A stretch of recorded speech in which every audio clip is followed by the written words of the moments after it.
This episode of Peculiar Places takes place in Las Vegas, Nevada.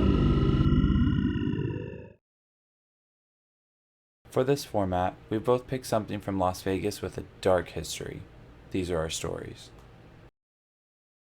I chose the Luxor. I picked this one because it was quote-unquote cursed. The hotel was built in 1993, and ever since they started building it, horrible things have happened. Within the first year, before the doors even opened, a retaining wall had fallen in and crushed. Depending on its sources or who you listen to, it was either 2 or 7 men. They cemented right over them and put them into the foundation. Oh, and so I don't Monster know. House type shit. Yeah, kind of. Constance, no. The uvula's in the lobby. The legend says that they're buried into the foundation, and when they first opened, there was a River Styx ride that took you around the casino. Like outside? No, inside. They redid it. It's not there anymore. The hotel looks drastically different today than it did back then. Oh yeah, after a wall falls in and crushes people. No, that was before the doors even opened. Like, this was while the hotel was still being built. So you can say that 2 to 5 people were their founding fathers. 2 to 7. 2 to 7. Yeah. In my research, I've come to the conclusion that that's more of an urban legend, because 2 or 7 is a big gap. Who would know? Everyone that would know is possibly dead and buried underneath the Luxor. The mob was running this place for a while. Yeah. That's before the doors opened, before anything happened. 3 years later, in 1996, on the 26th floor, we briefly talked about this while we were doing the shoot. A woman jumped from the balcony and did a nosedive, completely obliterated herself. You could not recognize her, Lord, and splashed the entire buffet with brains, guts, vital organs. It was a mess. So she hit the ground. They shut everything down. I'm sure. Gutted the buffet. They just closed off one. They're like, come on, this buffet side's open. Like, Didn't get it. These eggs, that's just hot sauce. Yeah. They shut down the buffet, moved it downstairs, and now the food court sits there. I'm glad that I found this information after I had stayed there. Otherwise, I would not have eaten anything in that. I don't care how much you scrub or bleach. I mean, as a food court, they covered her area. The rest of the restaurants were not. I'm sure they were built after. Mm-hmm. They're like, okay, no more open food. But you'd think they would raise the balconies a little bit, or the railing. Really short. They go up to my hip. That's what I'm saying. I'm a little dude. Within the same year, a man fell off the 10th floor, and they ruled that one to be an accident.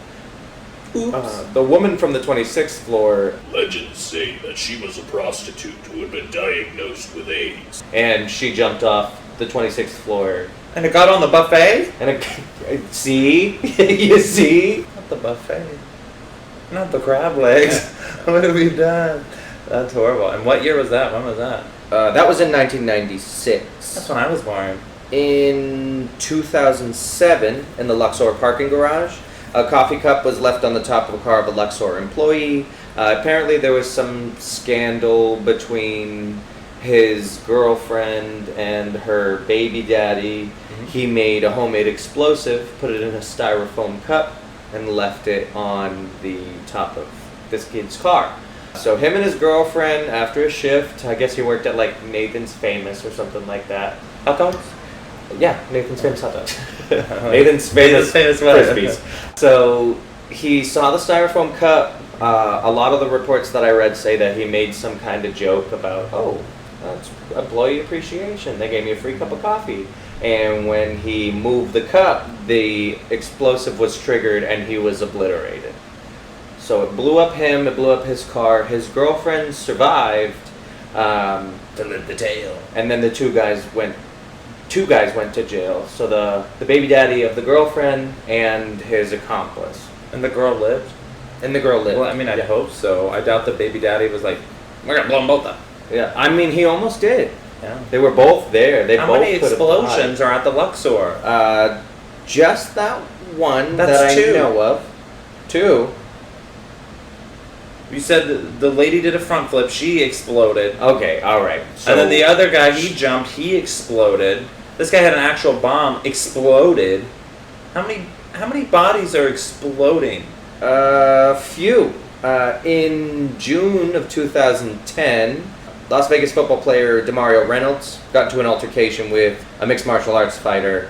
Something about his girlfriend. The details are fuzzy and kind of irrelevant, but they got into a fight. The fight was broken up.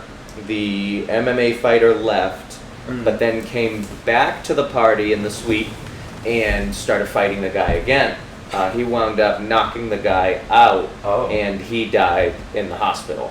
Later they found out that it was related to an overdose instead of the fight itself, but a death is a death is a death. I mean, yeah. Did he get charged? Yes. Yeah. No, his whole career went right. Another person obliterated. His career exploded. Another expplosion in the 4 explosions so far. That's 96, 2007. The fight was in 2010, and then in 2012 they had a 10-year run with no drama. In 2012, a Nellis Air Force Base pilot got into an altercation with one of his colleagues on the first floor of the lobby's West Tower.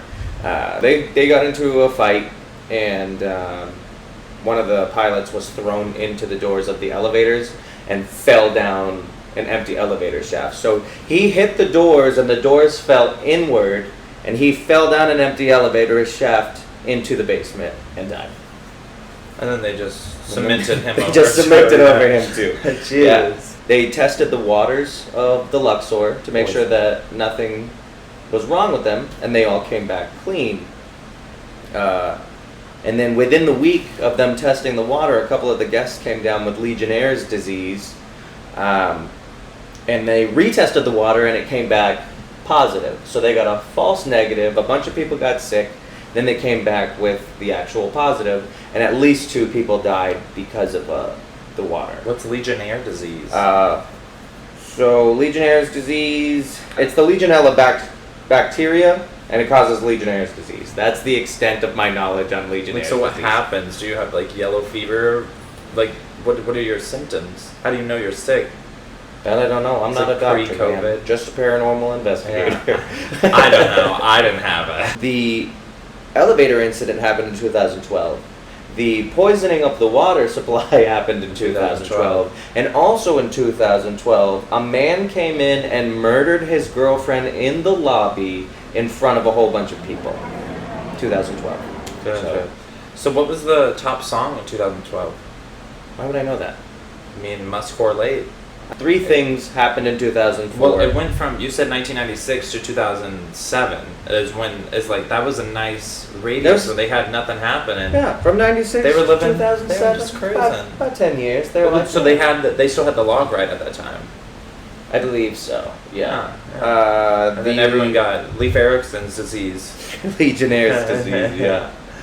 But they blame the Curse of the Luxor on the fact that it makes a mockery of the Egyptian religion. They use the imagery for sales and marketing, Well, I mean, and it, quote, angers the gods. Yeah. That's one. The other theory is that sphinxes in history come in pairs for the east and the west, right, to cover both ends of your pyramid. They only have one. They actually used to have something similar, I believe, at MGM Grand, where they had the lion's mouth over it. It's unlucky in a lot of like the Asian heritage and Chinese culture, and that's they got rid of it. They got rid of it. 80% of the tourism around here is Asian too, so I can see why they got rid of it. Yeah, but that's mostly the extent of my research on that. On the Luxor. On the Luxor, yeah. The only other like unusual tidbit is the tip has one of the largest lights in the country, if not the world, and actually contains its own ecosystem because the light is bright. It attracts moths, mosquitoes, and small insects, which attract bats and small mammals and birds of prey. So it just kind of takes care of itself. I bet it's It's because of like a glass or something, but there's like condensation and Yep. shit. Yep. Yeah. So there's a whole self-contained ecosystem up there. So that's That's a pretty little cool. peculiar. That's interesting. So tell me about Circus. Yes. So, Circus was actually the brainchild of Jay Sarno, who was the creator of Caesar's Palace. He actually built Caesar's Palace right before Circus, or like had planned to do it. I didn't know that. You would have thought Circus came first because it's a dog. Because it is quite the circus. That was his first one, and he was like, well, now I want to tap into a market that no one else has. I want a family-friendly environment. I want something where like families can come and enjoy themselves, and like also there's no competition because no one else is trying to bring families into a casino, like invite children. Right. Well, not yet. Yeah, now it is. Fast forward a few years. Yeah. So 1968, and that's what they were going for, is this like family-friendly vibe, and they were like, it's gonna be so much fun. Like, we don't even need hotel rooms. Like, we just need a casino, and we want it to be we just want it to be fun. Like, we want fun. And that didn't work. They hated that.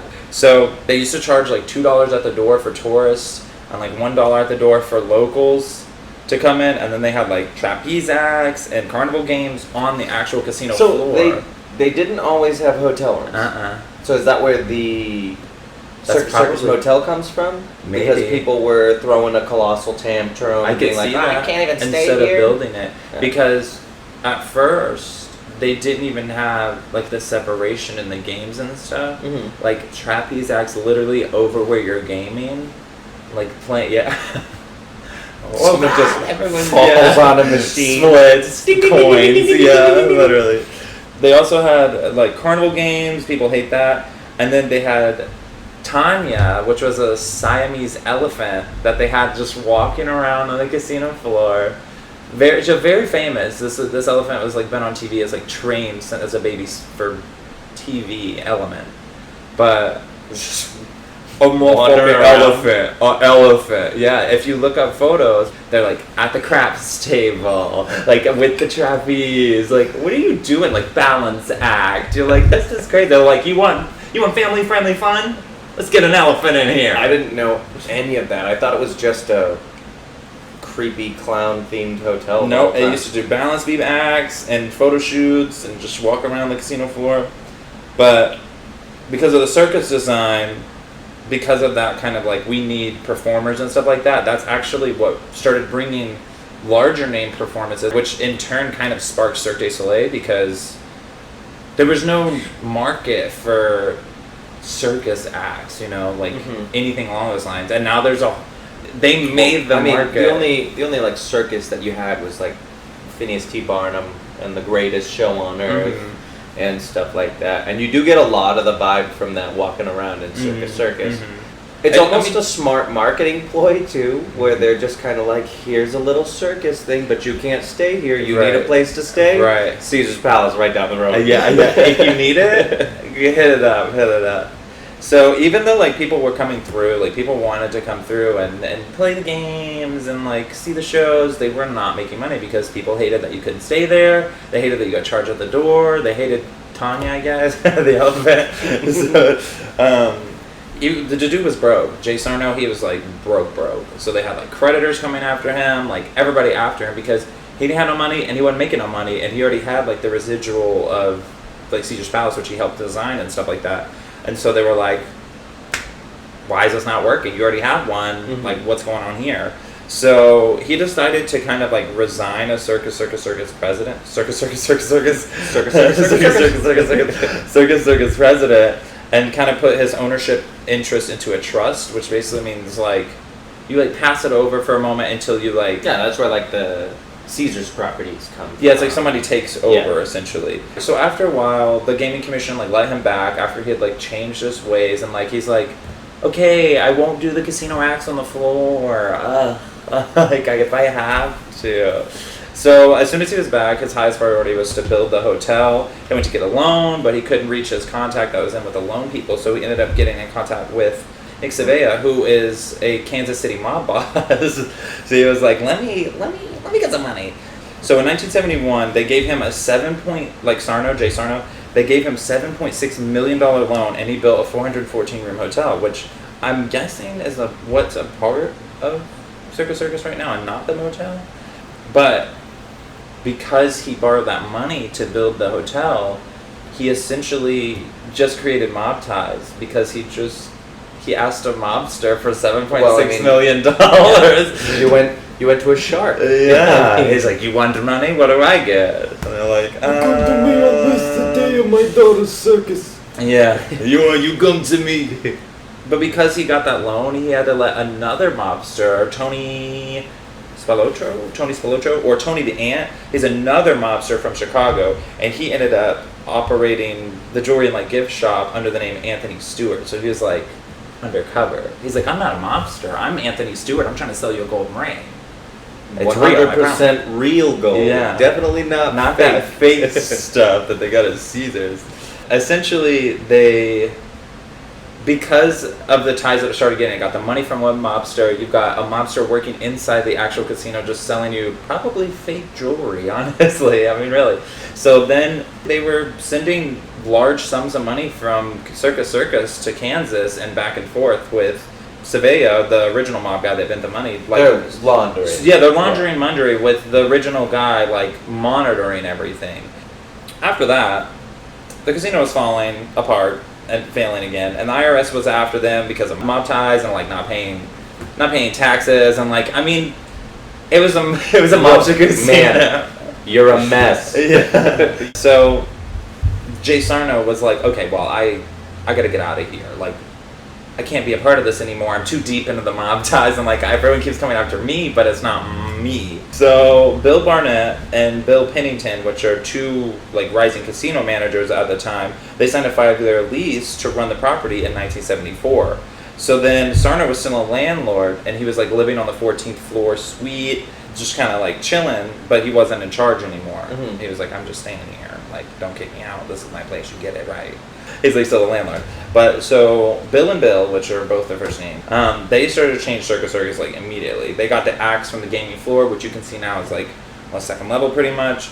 I wonder how it was though, if they didn't have the top half, how big and tall it must have felt like an actual circus probably tent. Huge. They only put a small platform under the trapeze area. Mm-hmm. I'm wondering if all the midway games up on the second were there as well. Mm-hmm. So it was like a giant ring, and you can look down over the casino. Maybe. I bet that would have been a lot more enticing as well. And then it was probably just bigger. All axe overhead. Yeah. I mean, you saw the crowd that the little 5-minute axe was pulling together. Mm-hmm. It was like, it's literally like, you're gonna crane your neck. Yeah. Well, not only that, but like, I'm sure if there was nothing in the middle, and maybe it was down on the casino floor, it's just crowds of people, and you're like, move! I'm trying to win here. Like, I'm trying to win. There's an elephant blocking my path this way. There's a trapezer above me. Don't take me here anymore. All right? I hate it. There's kids just pushing on the button. Yeah, so they changed it. They removed the axe. They retired Tanya the elephant and made the games a bit more fair, which I don't believe from our last experience. Yeah, no, 100% no. They even got the mob guy to give up his little shop, his little jewelry thing. They're like, get out of here. So I'm sure they got their kneecaps busted. But after about 5 more years, Bill and Bill bought the Circus Circus from Sarno for $72 million. As soon as Bill and Bill got a hold of it, they were like, you know what? We about to shut it down. We about to get everything. We about to wrap it up. So then they bought it for $72 million, and then they, as soon as they bought it, they were like, okay, thank you, have a nice day. And then they were like, oh, and by the way, get out of your fucking 14th room suite, whatever it is. You can't stay here no more. You got to get out of here. You just got $72 million. You got to go. You got to fucking get out of here, yeah. So as of now, Circus Circus still has the largest permanent circus in the world, and a splash park, and the amusement park, which is Adventure Dome, and of course a wedding chapel because it's not Vegas if it's not a wedding chapel. Yeah, that wedding chapel looked like trash. Yeah, it was like you go up there and you're like, hi, is this is like the principal's office that I got called to. Hi, is this where dreams go to die? Yeah. Yeah, we marry people here. No, that was down and around the corner. Like, it's been swapping over and stuff, but there's still been like weird stuff happening. They have numerous people as allegedly just gone missing. That's it? Well, during the time of where the mob ties were still there, just gone. In 2018, actually, a Vietnamese couple visited with like a big group, but they ended up staying in like their own room or whatever, and they were actually found stabbed to death in their room. It seemed like there was a struggle, kind of, but there's no evidence, so they're kind of ruling it as a murder-suicide. But someone allegedly said that they were hearing like screams at 2 a.m. and stuff like that, but they were like, it's circus. You kids, get to sleep. Stop playing games all night. And they didn't realize for like, I think, a day, because it was their group like, you missed your 12 o'clock. We were supposed to get together and have breakfast. Oh, Jesus. So in another instance, a mother killed her son and then herself. We don't know. Like, why would you... Well, anyways, because she was staying at the circus. Yeah, she was like, this is a... She was like, that's it. She was in room 123, which is said to still be haunted by them to this day. You can allegedly hear her crying, and a young boy who's like asking for his dad, and a woman crying. And there's even been like reports of people allegedly hearing a name Robert, or like seeing a man Robert in the halls, like looking for his son. How do they know his name's Robert? Because that's what they hear, them yelling for Robert. Oh. Yeah. Just crazy. That's weird. Yeah, over in the Luxor too, in room 30018, at 8:30 a.m., you can hear like metal smashing against metal, like loud. People say it's the 7 guys that got buried in the foundation. I could see still working because they were just working away. Maybe this wall fell on him, so he's just like, I'm still working. They were also saying that there's like a blonde woman running around within the 26th floor range. A few people have come forth saying that they woke up in the middle of the night and they couldn't breathe, and there's a tightness around their throat, and most of the people who like complain about it saying something about the air quality or whatever you think when you wake up and you're like, like it's just dry. I've never been to Vegas. Right. A lot of them had the same dream about a blonde woman sitting on their chest and choking them right before they wake up. Now, my theory, it's the woman who jumped. Just being like, get out! They're not paying enough. Yeah, I guess start sitting on them and they're like, where's the money? It's a mess over there. So, back to Circus Circus. There's still disembodied voices and crying, and like in some cases just pure like blood-curdling screaming for help, as well in the poker room and in room 203. The call for help begins as like a whisper, and then it starts getting louder and louder and louder and louder. What room is it? 203. 203? I mean 203 and the poker room. Both of them have like similar... Have something attached. Something that's like... And then also, which this was to be discussed. A 20-year employee of Circus Circus actually, well, he's now retired, but he claims that 3 people were killed in the kitchen all in one night, but there were no hauntings associated with that allegedly, but that's still a little weird. I mean, yeah, having 3 people killed. Were they murdered? Or they just died? All I got was that they were killed. It could have been that guy, the 20-year guy. He could have done it and just been like, I don't know. Someone came in and killed 3 of them. It was so crazy. They were just killed. Goodbye. So, crazy. Luxor, crazy, and those walls are still really tiny. Circus, crazy, and the place is still a little... It's just a little drab. When you walk around, you're like, meh. Luxor's really dark, though.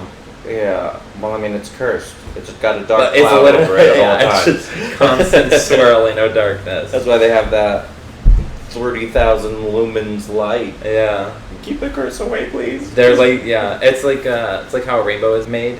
It's like it's just sucking up all the light and shooting it out through the top, and that's why it's so dark. Well, Vegas it's weird in general. It is. I mean, you got Circus. I didn't know about half of that stuff over there. And it's one of the first casinos like Bell. And then you got the Luxor's cursed. You got that pretentious D-hole opening a whole haunted museum. Zubin's. Zach Pippins. All these places are definitely eerie. Not the place I would like to stay. Little peculiar. if you will. Yeah. But I would also like to look into a few nicer casinos that possibly have a darker history, like the Venetian, or like Caesar's Palace, or even like The Wynn. The Wynn Resorts World that just was built. Like, I'm sure there's some crazy stuff that happened amongst them building and, you know, contracting and doing all of that. Like, they have this nice facade of like, we're luxury and we're diamond and we're marble, but underneath you're like coal miners and murder. So visually perceive Las Vegas as this fun, happy time where it's always like The Hangover, basically. Then that's the experience you're gonna get. You're gonna run around. You're gonna be out till 2 a.m. and you won't think about all the crazy shit that happened. And you'll walk around and people walk and see the scary homeless people and like get worried and run away and laugh about it later and stuff. But you'll never research and say, why did I hear screams late at night? Why was I choking when there was no smoke? Why was I 4,000 degrees in my bed last night? There are some things that people just don't want the answer to. And some things that can't be explained.